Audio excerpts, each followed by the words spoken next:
it's easier to walk away than to look for what could make you stay. So Anderson .Paak dropped Ventura over the weekend. I kind of want to talk about it. I'm sure most of us were introduced to Anderson .Paak through his feature on Dr. Dre's Compton album that came out sometime in 2015. And not long after that, he released Malibu, people's favorite projects. Most prefer Malibu, and I am in heavy agreement with that. After the success of Malibu, he followed up with the collaborative effort between himself and producer Knowledge called Yes Lord, one of my favorite projects of 2016. I thought the very direct, very blunt approach to Knowledge's production aided in Anderson .Paak's vocals. Felt like a very straightforward project, and I really enjoyed that. Dipped his foot in the rap world and dominated quite a few songs with a nice feature. One of my favorite Anderson features being Ooh Wee off of Rhapsody's Layla's Wisdom album. All of that kind of led up to a project that we would get in 2018 called Oxnard, a rap, G-funk, soul fusion. While many people were a little indifferent towards that album, me personally really enjoyed it from the approach of Anderson .Paak coming into the rap game as a soul singer. It gave me the impression that if this dude started to become a rapper, it would be second nature to him and he wouldn't even have to try. That's how charismatic and laid back his vocals are. Simply put, Anderson .Paak is just too cool for rap. Now, despite my love for Oxnard and its high place on my 2018 year-end list, when I heard Ventura, I was a little put off. And the reason I was put off to Ventura wasn't because I was afraid that Anderson .Paak wouldn't know how to handle the music. I think it was more so because new and modern R&B and soul singers have abandoned classic soul and R&B for so long that you really just don't know how to take it. When you hear Ventura and then you go back to Oxnard, Oxnard sounds pretty synthetic.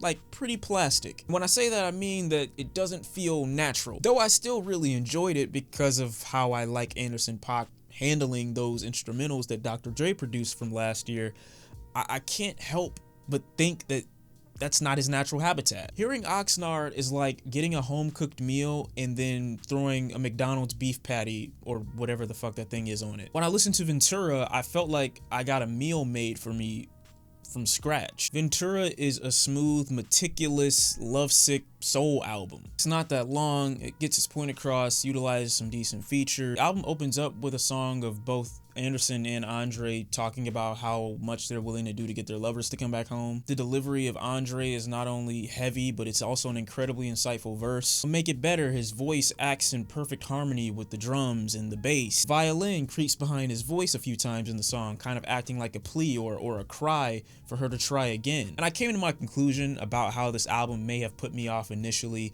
because of how it refuses to embrace those new tropes of, you know, R&B and soul music that we hear in modern music. Because of the track Make It Better, even though Anderson is talking about how he wants her to try again in this relationship and how we should stay and fight to keep it going strong, I feel like it also strongly relates to what we view as classic soul and R&B music. I feel like he's talking not only about the relationship, but also how people tend to move away from things as opposed to improving it. He says on this song multiple times, "Help me make it better."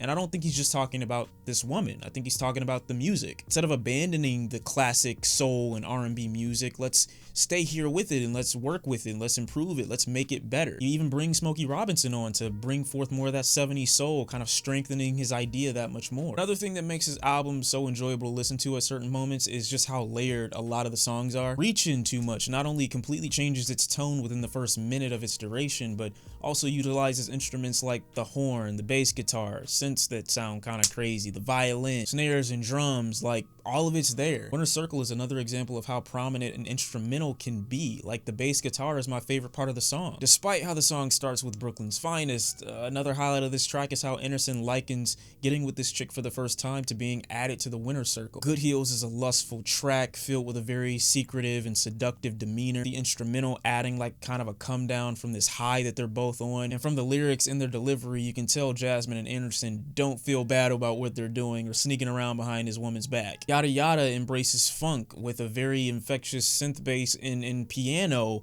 as he goes over his come up and rise to fame. And the track is extremely groovy and really does come full circle instrumentally as it ends similarly to how it begins. King James is a track to me that didn't really do much instrumentally, but as we go into the content is extremely detailed, as he talks about the power of being an example to your community. The catchy horns off Twilight act as like a moment of triumph as he describes his wife and how her love and her presence keeps him humble and sane. And if you're not ready to go to the cookout with What Can We Do, I don't know what to tell you. This album closes so wholesomely and not only acts as a bye-bye to the album, but a goodbye to Nate Dogg, which was extremely sad. As I'm hearing him and Anderson close out their conversation, Anderson's asking him where he's going. Like, why the fuck would you do that? If you were a fan of Nate Dogg, not only was this song probably sad for you, but probably made you really happy. Despite all the things that this album does right, there are still a couple of things that I could do without, like the